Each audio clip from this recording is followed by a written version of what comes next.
kulam, good to see you all. As usual, I'll start with a few words in English and then we're moving right away to the podcast. So, hello, I'm Chevy from Simply Talk Hebrew, and this is a podcast to practice Hebrew in a very slow and effective way and with good news so your spirit could be uplifted while you're practicing your Hebrew. I have very, very good news. First of all, there's 100 subscribers, over 100 subscribers, and I'm so happy. So I know it's a humble number, but it makes me so happy. So thank you everyone again for subscribing and everyone who's writing all these nice comments. And again, very, very open to your feedback. This is a project that we're just starting. So if you have anything you want to be done differently or something you like, please let me know. The second announcement is that I added a very cool feature I'm super proud of. Down below in the links, you're going to see a questionnaire. So this is to motivate you to finish a story from beginning to end. We're going to have 3 uplifting stories today, and I'm just going to do it on the first story. If you like it, write to me and I'll do some more because it takes time, and effort. So I don't want to do it if no one's using it. So there's going to be a questionnaire about the story. It's going to be in English. It's not in order to practice your Hebrew. It's just to practice your comprehension to see if you actually understood and if you followed the story from beginning to end. So you could go to the link. Yalla, let's start with some Hebrew. היום אנחנו נדבר על אישה מאוד מיוחדת, אישה שהיא בת 81 והיא נהייתה כוכבת טיק טוק. כוכב זה סטאר וכוכבת זה פימייל סטאר, אוקיי? אז היא נהייתה כוכבת טיק טוק בגיל 81. איך נהיים כוכבים בטיק טוק? קוראים לה אליס וויליאמס, והיא בת 81, היא סבתא, היא אומנית, an artist, היא אומנית, והיא אישה עם לב גדול ונשמה עדינה. לפני כמה חודשים היא חיה בשקט בבית יפה בצרפת, in France, בצרפת, יחד עם בעלה, דון, והיא הייתה מציירת, היא טיפלה בגינה, והיו לה חיים רגילים ופשוטים. אבל אז הנכדה שלה, ג'וזפין, הנכדה, her granddaughter, הנכדה שלה, ג'וזפין, באה לצרפת לבקר איתה, ופתאום קרה משהו חדש, טם טם טם. החיים של אליס היו מאוד מאוד מעניינים. אליס התחילה לצייר, to draw, התחילה לצייר כשהייתה ממש צעירה, young, ממש צעירה. היא למדה אצל אנשים מאוד חשובים ואמנים, אומנים גדולים, big artist, אומנים גדולים מרוסיה, והיא ציירה פורטרטים. portraits. היא ציירה פורטרטים בהרבה שנים, ואנשים אהבו את הציורים שלה, והאנשים הזמינו את הציורים שלה, ולפעמים היא קיבלה אפילו אלפים של דולרים רק על ציור אחד. אז היא הייתה אומנית, ארטיסט, אומנית ממש טובה. אבל היא לא רק אומנית, היא גם גננת, she's a gardener, וגם היא הייתה אוהבת את הטבע, והיא הייתה גם מעצבת, דיזיינר, מעצבת של בתים, והיא אישה מאוד מעניינת. אז איך פתאום אישה בת 89 נהיית כוכבת טיק טוק? אז ג'וזפין, הנכדה, granddaughter, הנכדה שלה, סיימה את הלימודים באוניברסיטה, והיא החליטה לנסוע לצרפת לבקר את סבתא. והיא התחילה לצלם, to photograph, לצלם סרטונים קצרים על החיים של אליס. איך היא שותה קפה בבוקר, איך היא מציירת, איך היא מדברת עם בעלה. וג'וזפין שמה את הסרטונים בטיק טוק, ובהתחלה זה לא קרה הרבה, אבל אז סרטון אחד הפך לוויראלי.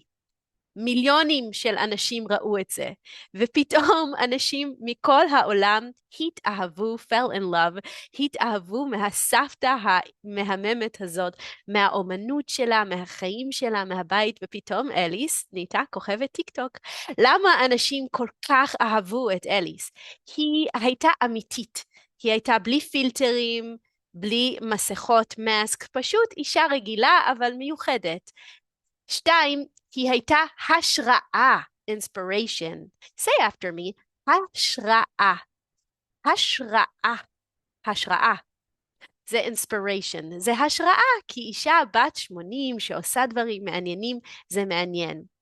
ושלוש, היא דיברה על אהבה. היא והבעל שלה, דון, הם ביחד יותר מ-50 שנה. אז זה היה מאוד מעניין לראות אהבה פשוטה, יפה, בלי דרמה, והיא גם עשתה שאנשים שמסתכלים מרגישים רגועים, אוקיי? זה היה סרטונים, וידאוס, סרטונים שמאוד כיף לראות אותם.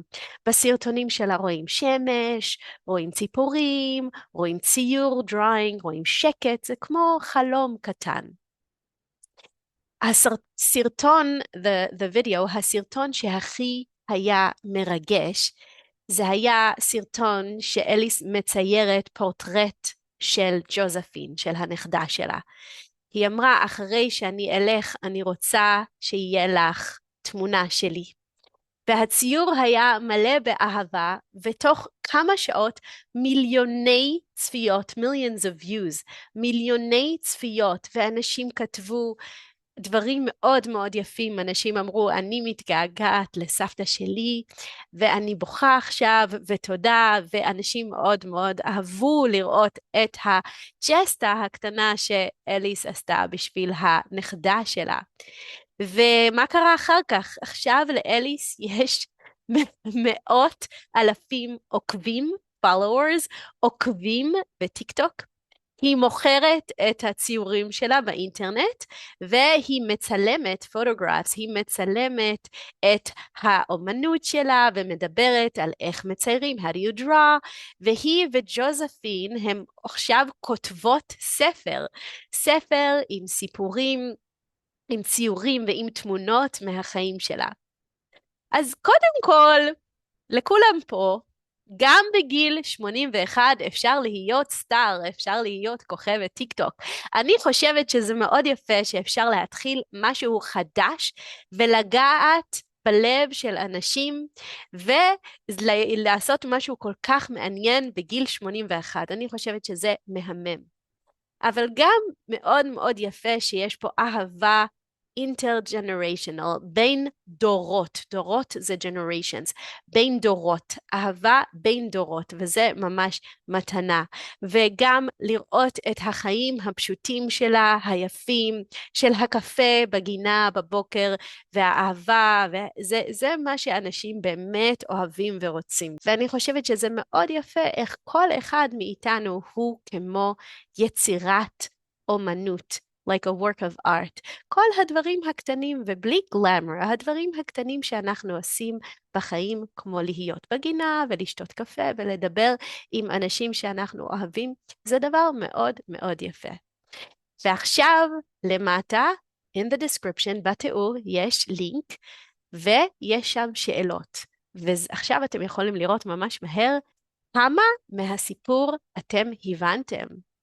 אני ממש ממש שמחה, תגידו לי בבקשה אם אתם אוהבים את השאלות, ואם זה מעניין, ואז אני אעשה עוד. אז בגיל 81 אפשר להיות כוכבת טיק טוק, ואני רוצה לדבר על עוד שתי נשים שבגיל 81, אותו גיל, עשו משהו מאוד מאוד מיוחד. אבל הסיפור הזה התחיל לפני הרבה זמן. הוא התחיל כשהם היו בערך בנות 60, אפילו קצת פחות.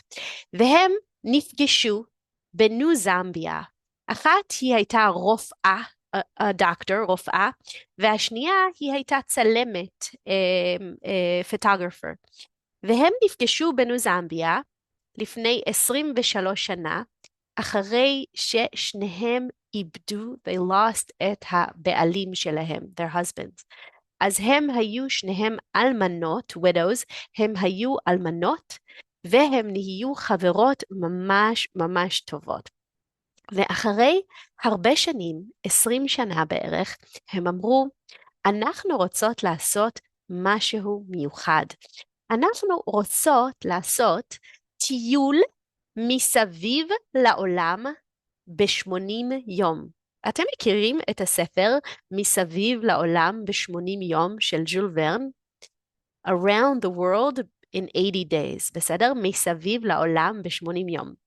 אז הם חשבו שזה רעיון ממש טוב, והם דיברו ודיברו ועשו הרבה תוכניות, אבל אז הגיעה הקורונה, וזה היה ממש ממש עצוב וממש קשה, והם לא יכלו לנסוע. אבל ברוך השם, אפילו שהם היו כבר בגיל 80, הם הצליחו להישאר בקורונה והם לא קרה להם שום דבר והם היו בסדר גמור, אז הם שמחו שהם בסדר, ואחרי שנה הם אמרו, אוקיי, עכשיו אנחנו יוצאים לטיול. אז הם הלכו לטיול משוגע, וגם הם שמו את כל הטיול שלהם בטיק טוק, וגם הם עכשיו כוכבות של טיק טוק, אבל הם עשו, קוראים להם אלי וסנדי, רגע, קוראים להם אלי המבי וסנדי הזליפ, הזליפ, טוב, אני לא יודעת, הזליפ, כן, ככה. והם החליטו ללכת לשבע יבשות, continents, 7 יבשות. הם היו באנטארקטיקה, הם היו במצרים, באיג'פט, במצרים, הם היו בכדור פורח, in a helium balloon, נראה לי, כדור פורח, והם היו גם ראו את הטאג' מהל, והם היו באוסטרליה, והם רקדו טנגו בארגנטינה, והם רכבו על סוסים, they rode horses, הם רכבו על סוסים בצ'ילה. זה היה ממש טיול משוגע, ומיליונים של אנשים בעולם הסתכלו וראו את הטיול שלהם, ובטיק טוק ובאינסטגרם. אבל מה שהיה מאוד מאוד מיוחד, אתם חושבים, וואו, יש להם כל כך הרבה כסף, אם הם יכולים לעשות כזה דבר. כל לילה בממוצע, in average, בממוצע, כל לילה עלה $30. זה עדיין הרבה כסף לכל הטיול וללכת בטח, אבל הם לא היו פנסיות, הם היו בגסט האוסים פשוטים, הם אכלו דברים פשוטים ברחוב, הם לא הלכו למסעדות ממש פנסיות, הם לא הלכו למלונות מאוד יקרות, הם הלכו ליהנות ושיהיה חוויה, an experience, לעשות חוויות מיוחדות. ואפשר לראות שאין גיל לחלומות, ואני יכולה לחשוב על זה גם, שבהמשך של החיים אפשר עדיין להמשיך לטייל, לצחוק, לנסות דברים חדשים, ואנחנו צריכים אנשים טובים לידינו, חברים טובים, לב פתוח וקצת אומץ, courage. אז לא להגיד, אני זקנה מדי, או אני לא יכולה, אלא יאללה, מתי מתחילים? הסיפור האחרון להיום הוא סיפור מאוד מאוד מרגש, אבל הוא מתחיל במשהו שלצערי, unfortunately, שלצערי זה קורה עכשיו הרבה מאוד בישראל, יש את זה גם באמריקה, וזה פוסט-טראומה ממלחמה. אוקיי? אז זה סיפור שהוא יש לו סוף שמח, אבל זה חייל אמריקאי שקראו לו הנק פורד, והוא היה חייל, a soldier, הוא היה חייל אמריקאי ב-20 שנה, הוא היה בעיראק, בבוסניה, ואחרי שהוא חזר הביתה, הוא חשב שהחיים יהיו רגילים. אבל זה לא קרה, היה לו פוסט-טראומה, וזה פודקאסט של דברים שמחים ואופטימיים, אז אני לא אדבר הרבה על פוסט-טראומה, אבל אני רק אגיד שבמיוחד אנשים שגרים בישראל עכשיו, אבל גם באמריקה, אנחנו צריכים להיות מאוד מאוד עדינים, ג'נטל, עם אנשים, במיוחד אנשים שהיו במלחמה, כי אנחנו לא יודעים מה אנשים עוברים ואיזה PTSD יש להם ומה קורה להם. זה מחלה מאוד מאוד מאוד קשה. אז אנשים דיברו איתו והוא ניסה לעזור לעצמו, ואז היה רעיון, לא תרופות, לא פסיכולוג, אולי גם תרופות וגם פסיכולוג, אבל רעיון אחד שבאמת שינה את החיים שלו, זה היה כלב, אוקיי? הוא קיבל כלב שירות. כלב שירות is a therapy dog. הוא קיבל כלב שירות שקראו לו טומי, והכלב הזה היה מאוד חכם, והוא היה לבראדור, ומהרגע הראשון הייתה אהבה. וטומי ידע מתי הנק עצוב, מתי הנק בלחץ, מתי הוא צריך עזרה, והוא היה איתו כל הזמן. הוא היה איתו בבית, הוא היה איתו ברחוב, במיטה, הוא לא עזב אותו. אבל אז, יום אחד, הכלב הזה אפילו הציל את החיים, he saved the life, הציל את החיים של הנק. זה היה בוקר רגיל, הנק ישן, וטומי, שהוא תמיד כלב ממש שקט, פתאום הוא התחיל לקפוץ ולנבוח, to bark. הוא התחיל לקפוץ, to jump, לקפוץ ולנבוח. והוא דוחף אותו, he pushes him, הוא דוחף אותו והוא דוחף, והנק חשב שטומי פשוט רוצה לצאת החוצה. הוא לא הבין. אבל אז הוא קם מהמיטה, ופתאום הוא התחיל להרגיש סחרחורת, vertigo, והלב שלו היה כבד כאילו שמשהו ממש לא בסדר, והוא בדק את הקצב, the rhythm, את הקצב של הלב, וזה היה ממש לא טוב, זה היה 171 דפיקות של לב בדקה. זה מאוד מאוד גבוה ומאוד מסוכן, וזה הרבה יותר מהנורמלי. הוא התקשר לבית חולים, המספר היה כל כך גבוה שהם אמרו, זה לא נכון, תבדוק עוד פעם, check again, והוא בדק, ובאמת זה היה לו התקף לב, בזמן שהוא היה במיטה התקף לב, זה heart attack, היה לו התקף לב שקט, ככה קוראים לזה. אם טומי לא היה בא אליו, זה היה נגמר אחרת, אולי רע מאוד. וטומי בא והציל את החיים של הנק. וזה לא סתם סיפור על כלב, זה סיפור על אהבה ועל נאמנות, fidelity, ועל חיבור עמוק בין חיה לבין אדם. טומי לא רק שמר על הנק מהתקף חרדה, from a panic attack, מהתקף חרדה, הוא שמר עליו מהתקף לב, from a heart attack. התקף זה attack, say after me, התקף זה גם seizure, אנחנו דיברנו על זה בפודקאסט שעבר. אז הוא ממש שמר לו על הלב, והוא שמר על ההתקף לב. וחשוב מאוד לזכור שפוסט טראומה זה לא רק בעיה של אנשים שבאו מהצבא, זה משהו מציאות, it's a reality מאוד קשה, שלא תמיד אנחנו יודעים, ובדרך כלל אנחנו לא יודעים. אז חשוב להיות תמיד נחמדים לאנשים מסביב, כי לא יודעים, בטח ובטח פה בישראל, כולנו קצת בפוסט טראומה, ואנחנו לא יודעים מה אנשים עוברים. ולפעמים עזרה לא תבוא מהרופא או מהתרופה, היא באה עם מישהו שמקשיב ושומע ורואה.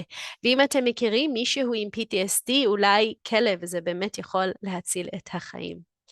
אז זה היה שכחתי איך קוראים לפודקאסט, זה חדשות אופטימיות בעברית קלה. תגידו לי בבקשה אם אהבתם את השאלות, ואנחנו נתראה בעזרת השם ביום חמישי. ביי ביי כולם.